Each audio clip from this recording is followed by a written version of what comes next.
Welcome. My name is Rob Verkerk and I'm the founder, executive and scientific director of the non-profit Alliance for Natural Health International. In this video, I'm going to talk to you about a new model that we've been developing with academic institutions to help regulators implement scientifically rational, legally proportionate approaches to risk management of micronutrients like vitamins and minerals. The approaches currently being used or considered by European regulators are actually neither scientifically rational nor legally proportionate. Where they have been used, they stop people from being able to access vitamin and mineral supplements at doses that help support and promote their health in myriad of ways. Millions of people take food or dietary supplements on a daily or regular basis to help fill nutritional gaps with concentrated sources of micronutrients. The vast majority do most people a lot of good, and only very few actually get harmed, and that's if they take too much or too little. This possibility of supplements doing harm has been used as the main reason by regulators whose well-oiled revolving door with the pharmaceutical industry is no secret to try to limit the amounts and kinds of supplements the public can take. Among the questions we need to ask ourselves scientifically are how much is good for us and how much is too much? And if it's too much, what kind of harms are we talking about? In which particular population groups? Are we talking about serious problems like liver toxicity or nerve damage? Or transient mild issues such as a loose bowel? These are the very issues that have caused many of us, from nutritional scientists to trade bodies, freedom of choice campaigners, and of course regulators, sleepless nights for many years. In this video, we're going to take a closer look at what we call the micronutrient risk-benefit or MRB model that ANH has played a big part in developing. We argue it's the only available model that takes into account all the key elements necessary for developing both a scientifically rational and a legally proportionate approach.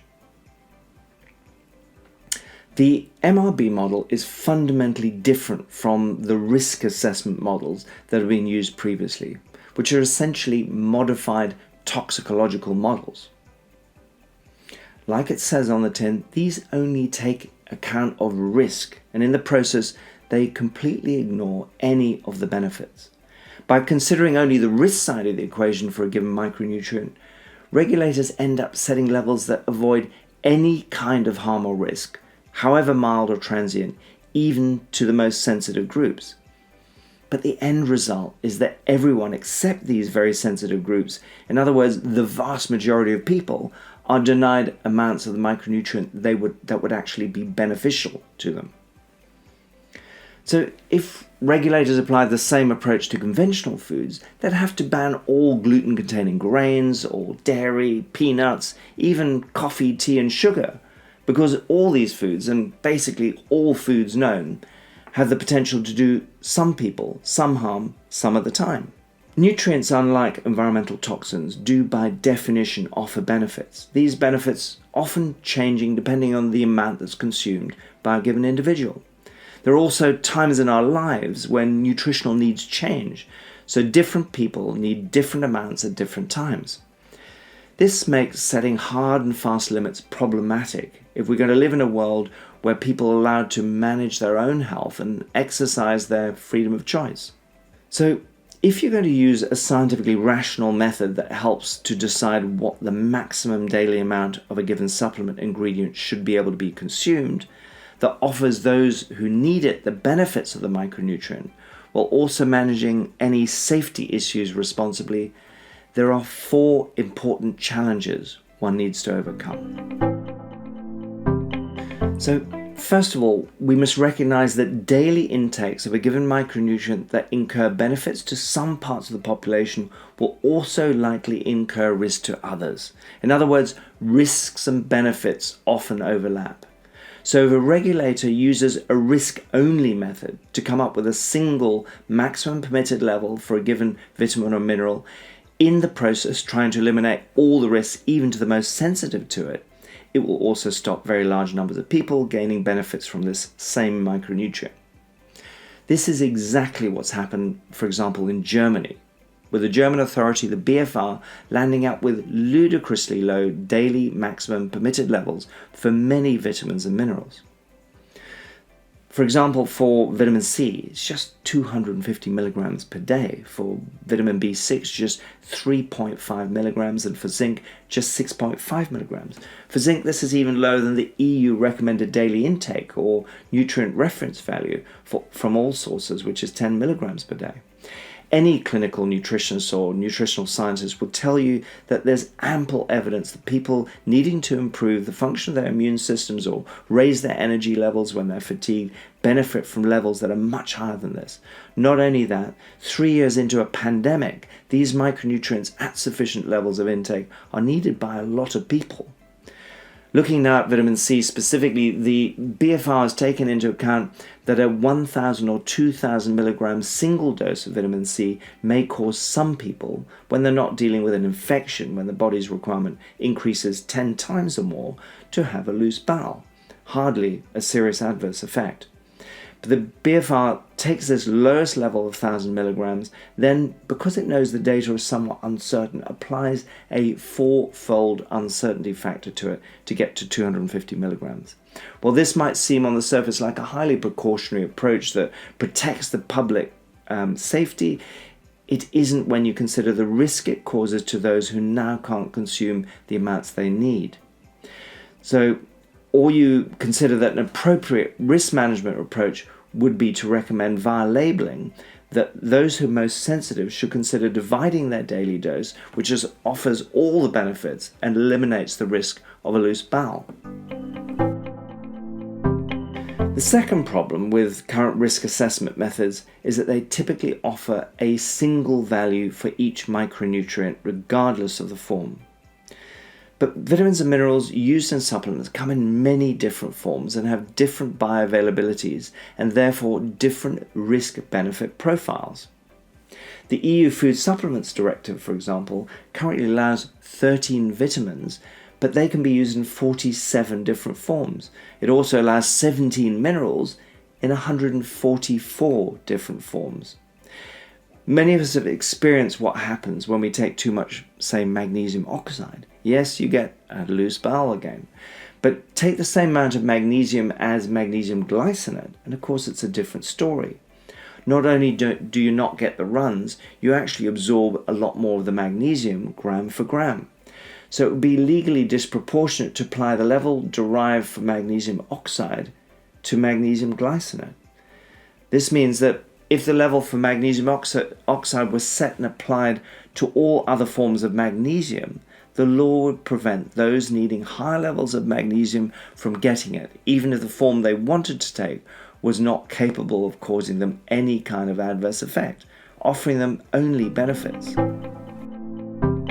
The third major reason we shouldn't rely on risk-only assessment methods is that not all population groups and individuals respond in the same way. We are all individuals, and any progressive approach to nutritional science must be personalized and not one size fits all. So the requirements, benefits, and risks of too much or too little of a given micronutrient and form is going to be different for, say, a pregnant or lactating woman as compared with, say, a sedentary male office worker or an elderly person in a care home. And the fourth challenge we have to grapple with is that most micronutrients don't have comprehensive risk or benefit data. Ideally, we want full dose response data to create lovely dose response curves for each risk or benefit parameter. In reality, we tend to only have little bits and pieces of reliable data that we can use to help understand these complex relationships. On top of that, while we might have limited data from clinical trials, we also need to take into account what's been learned over many years by clinical nutritionists, orthomolecular and integrative doctors and practitioners who've been using therapeutic doses of micronutrients safely for many decades. The MRB model is the only model available that takes all four of these challenges fully into account. The origin of the MRB model can be traced back to 2004 and a theoretical concept developed by Professor Andrew Renwick and colleagues Working on behalf of ILSI Europe, the European chapter of the International Life Sciences Institute, that's had a long working relationship with EU institutions, including the European Commission and the European Food Safety Authority, EFSA. The work culminated in a paper published by Renwick and colleagues in the Journal of Chemical Toxicology in 2004 called Risk-Benefit Analysis of Micronutrients. This theoretical paper was designed to give risk managers like the European Commission and national regulators a better and more scientific way of assessing what maximum and minimum amounts of food supplements might be allowed by EU member states. This was obviously a provision that needed to be fulfilled as part of the Framework Food Supplements Directive passed in 2002. While the paper was totally theoretical, it proposed that dose-response curves for both benefits and risks could be approximated using a few pieces of readily available data, some of it already worked out and agreed by broad consensus by health authorities. These include values like the estimated average requirement, or EAR, and the tolerable upper level, or TUL. But because the data were few and far between, it was deemed that coefficients of variation be applied to these curves. The authors proposed using coefficients that had already been used in other settings when it came to foods, nutrients, and potential toxins. Unsurprisingly, Renwick and colleagues opted for a conservative and precautionary approach, proposing a coefficient of variation of 15% for the benefit curve and a lot more, 45%, for the risk curve.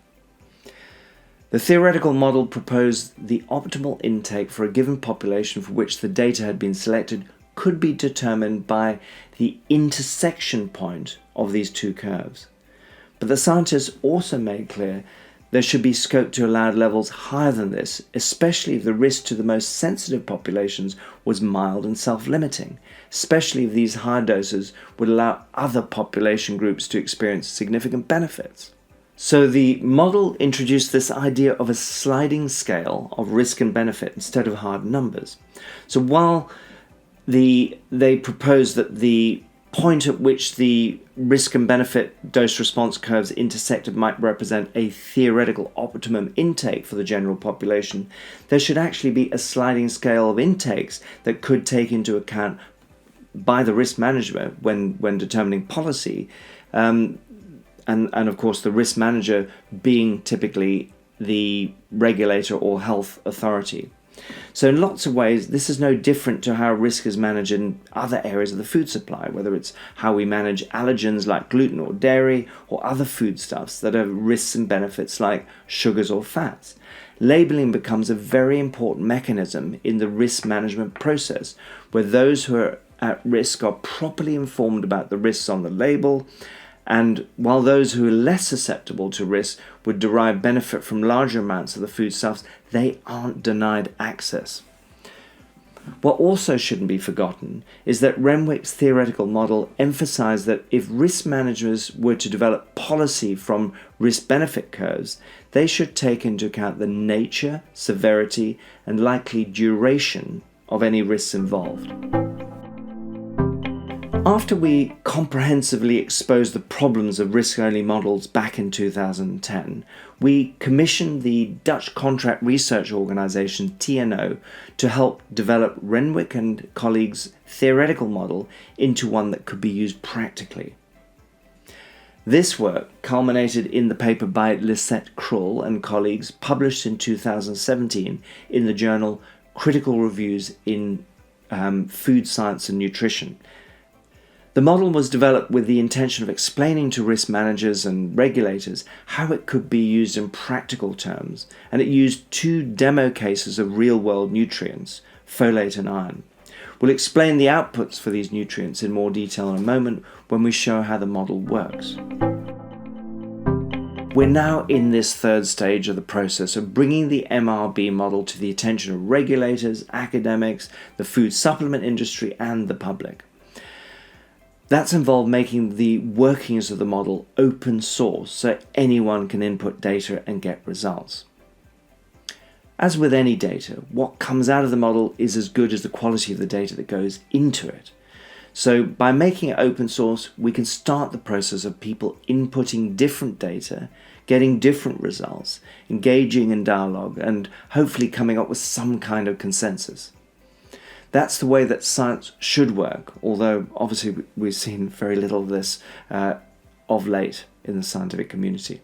So together with Dr. Jaap Hanekamp from the University College Roosevelt in the Netherlands and William Briggs, PhD, known in the USA as the statistician to the stars, we've released a preprint paper that puts the MRB model along with 2 additional demo cases of vitamin B6 and magnesium into the public domain. We're now in the process of getting this published in a peer-reviewed journal. Then starts stage 4, the advocacy stage, in which we take the model to the academics, to the bureaucrats, politicians, and the public, before we see any more countries coming up with ludicrously low maximum permitted levels. The model is based on understanding the relationship between 2 curves. One represents the dose response in relation to benefit, the second the dose response in relation to risk. When you graph these curves, like any graph, you need 2 axes, a horizontal or x-axis and a vertical or y-axis. So in the case of these 2 curves, the x-axis is the dosage or daily intake that might be measured in, say, milligrams or micrograms per day, and the y-axis is the incidence or frequency of the particular response in a given population. Typically, we'll be looking at really common instances that affect, say, 10%, in other words, 1 in 10 of the population at one end, and very low incidences that affect just 1 in a million at the other. These can be described as numbers, as percentage incidences, the high end 1 in 10 as 0.1, the low end 1 in a million being 0.0001. So let's now draw these 2 curves hypothetically. This is just a revision, of course, of the figure 7 in the Renwick et al. Paper from 2004. First, we draw the vertical or y-axis, which represents the percentage incidence. 10% sits at the top of the axis, this incidence being the same as 1 in 10. And at the origin or bottom of this axis, you see the 0.0001, which is equivalent to 1 in a million. The horizontal or x-axis is, of course, the daily dosage or intake that will typically be measured in micrograms or milligrams of the micronutrient.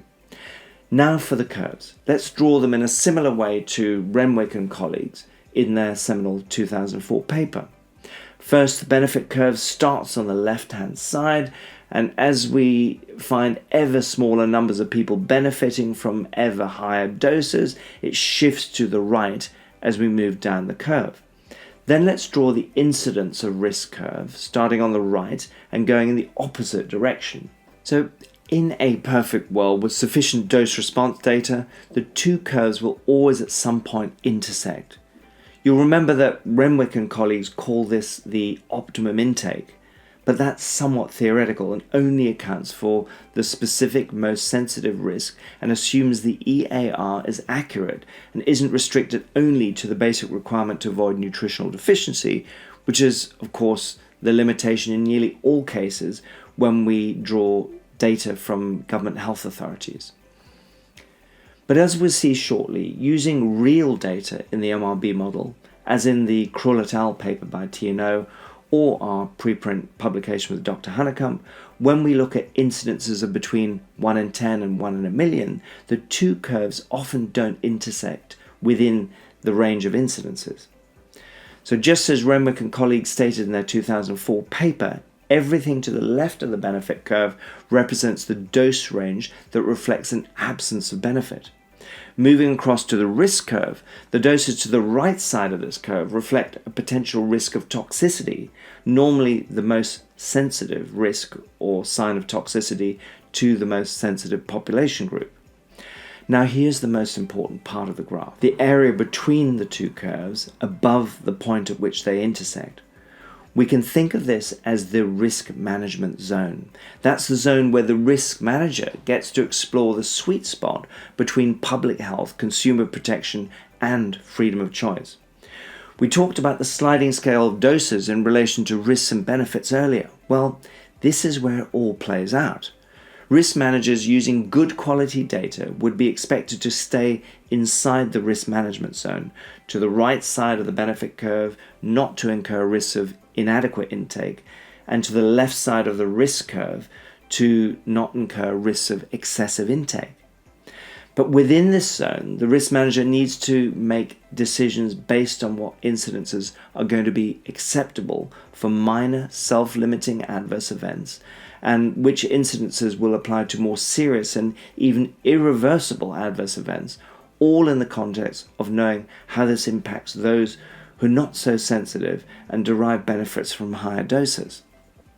Typically, as Renwick and colleagues have suggested, risk managers would also accept an incidence risk of 1 in 100 or even 1 in 10 if the effect is mild and self-limiting, especially if that same dose offers benefits at the same incidence. Conversely, if the adverse event is a serious one, such as liver toxicity from long-term high-dose intake of, say, preformed vitamin A, the risk manager will probably apply a much lower incidence, such as 1 in 10,000. Not only that, the risk manager would also use a graded approach to risk management, ensuring that there is adequate labeling to protect these sensitive groups, however few they are likely to be in number.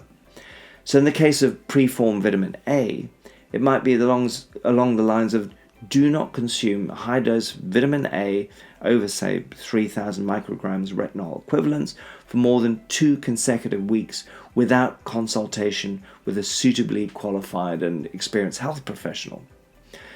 The UK Food Standards Agency has developed already a range of label advisory statements for high-dose vitamins and minerals, and these are a really useful starting point for other risk managers in Europe.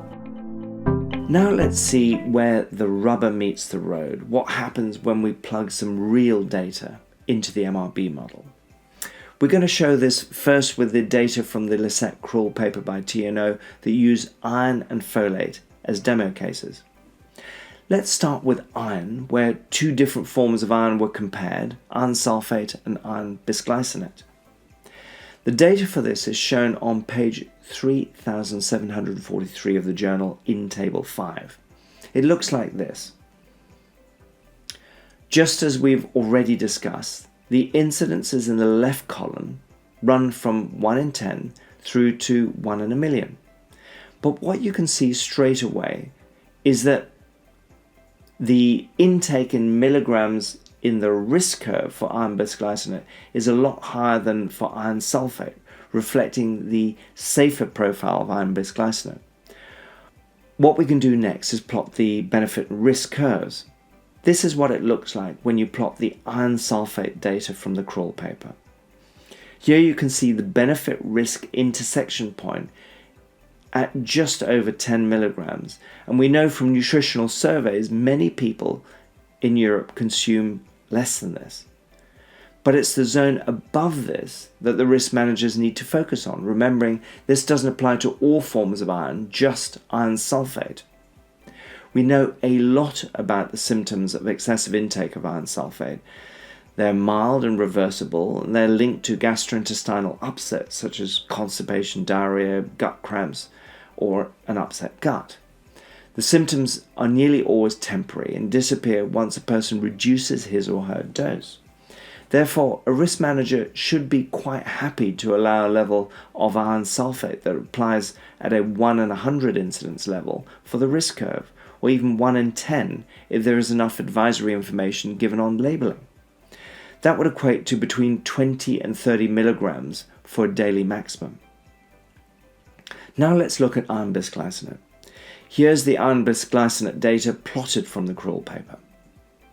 Firstly, notice the intersection point is below the bottom of the y-axis scale, which represents 1 in a million. What you also noted is the big gap, cleavage even, between the 2 curves, meaning there's a wide risk management zone for the risk manager to play with. Because the symptoms are so mild and are reversible, we can also deal with the upper end of incidences, giving us maximum values of 40 to 50 milligrams per day, around double the range for iron sulfate using the same model. Another thing to recognize is that if we were looking at the therapeutic benefits of iron, the benefit curve would actually be considerably further to the right, giving a risk-benefit intersection that's a lot higher. That's why we need to ensure the model is open source, allowing different academics and clinicians to input different data according to their experience and knowledge base. Let's now take a look at the other demo case in the Krull paper. This one is for folic acid. Notice here again the intersection point occurs at incidences less than 1 in a million, as well as the wide cleavage for the risk management zone. Here you can see there's no basis for limiting folic acid below 1,000 micrograms per day. This shows just how problematic is the 200 micrograms of folic acid maximum set for the general population in Germany by the BFR, or even the 400 micrograms for prenatal women. To the contrary, we see that most people would benefit and do well with no sign of any toxicity, taking as much as 3,000 micrograms per day. Krull et al. Didn't do an analysis for the polyglutamic forms of folate, like calcium methylfolate or the glucosamine-bound form. That's because they didn't have the data from EFSA at the time. But they did state that bioavailabilities are known to be less for natural polyglutamic folate, so the risk-benefit profile might be different. The inference is that the risk curve would be likely skewed further to the right of the graph, allowing for an even wider risk management zone and higher doses without any risk of excessive intake. Now let's briefly look at the two demo cases used in our paper with Dr. Jaap Hanekamp and put the MRB model into the public domain by making it open source. Let's look at the magnesium data first. Here we see how real-world data takes us a considerable way from Renwick's theoretical model. Not only do we have an intersection point for magnesium that's off the scale, we see it's off the top of the graph, not the bottom. The intersection point, if you were to extrapolate beyond the limits of the graph, probably equates to a theoretical optimal intake that's around 400 milligrams. In other words, a little over the EU nutrient reference value of 375 milligrams a day. So what's the maximum level for supplements set by the BFR in Germany? Well, it's just 250 milligrams a day for magnesium because it accounts for some additional intake from food sources that certainly can't be guaranteed. But the kicker is this. Look how the risk and benefit curves are the other way around compared with our previous curves. The risk curve is so far to the left because it's based on one form, magnesium oxide, that causes osmotic diarrhea or loose stools at very low levels, much lower levels than those needed for good health when magnesium is delivered in better forms. That will be either through the diet in the form of leafy green vegetables, avocados, nuts and other natural sources, or from supplemental forms like magnesium citrate, threonate or glycinate. So you can see that to avoid risks of inadequacy, you still need to be the right side of the green benefit curve, but that puts you at risk of a loose bowel caused by osmotic diarrhea.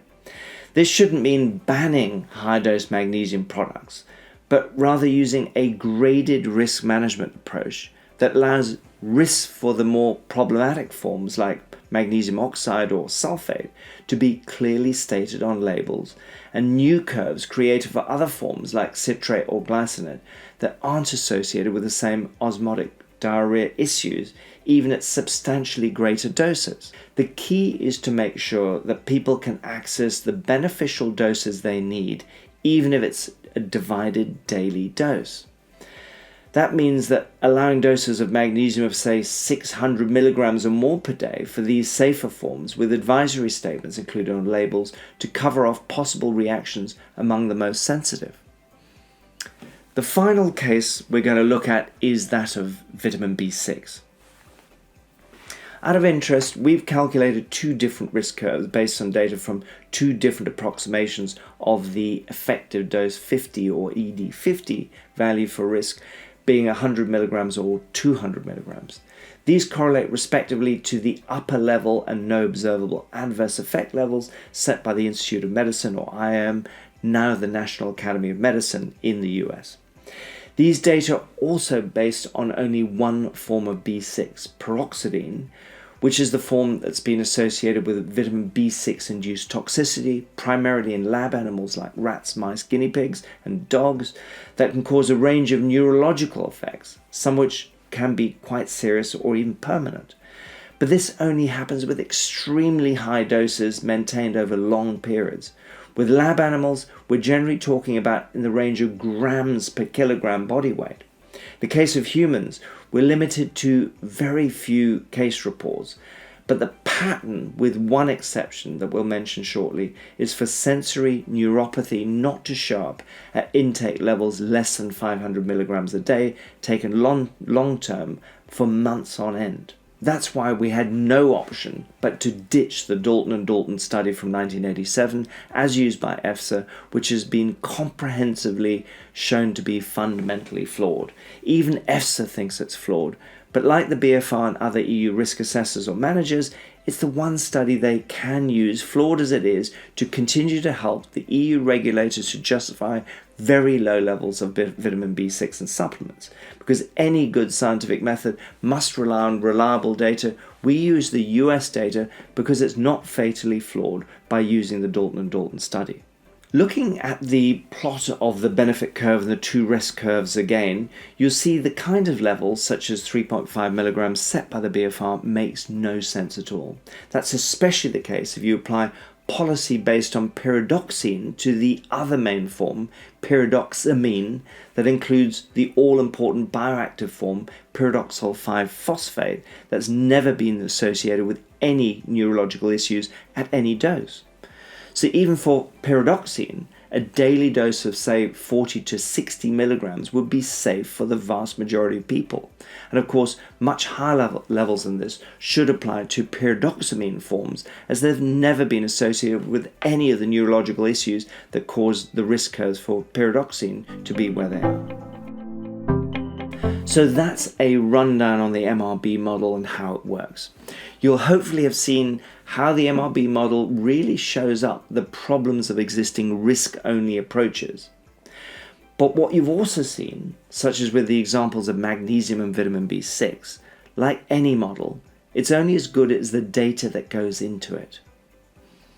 Another important point is the model has the added complication of providing a risk management zone between the risk and benefit curves that allows the risk manager to make informed decisions when giving graded risk management advice or developing policy. No, it's not quite as black and white as some might like. It doesn't just punch out a number for the maximum and another for the minimum level, nor does it automatically cater for differences between different forms like magnesium oxide or magnesium glycinate.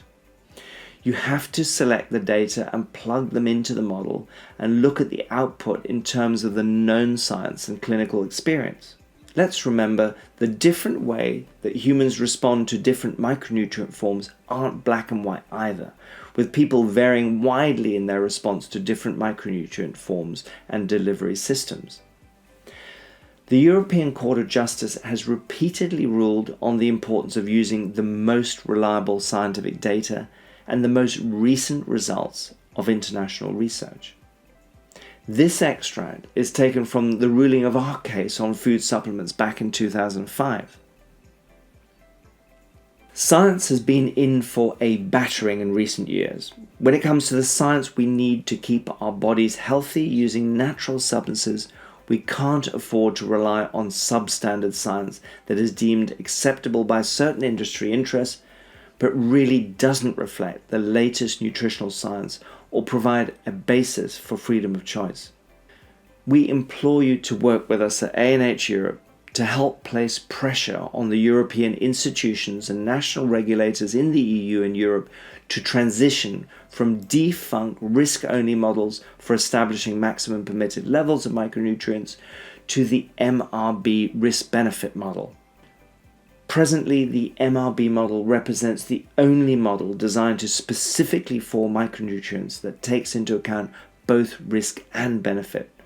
We urge you to support A&H in our advocacy to help get the MRB model accepted by health authorities and regulators. That is, before they limit any further, are public access to supplemental nutrients that are ever more necessary in a world in which our food supply is becoming more and more simplified, limited, and controlled. Thank you.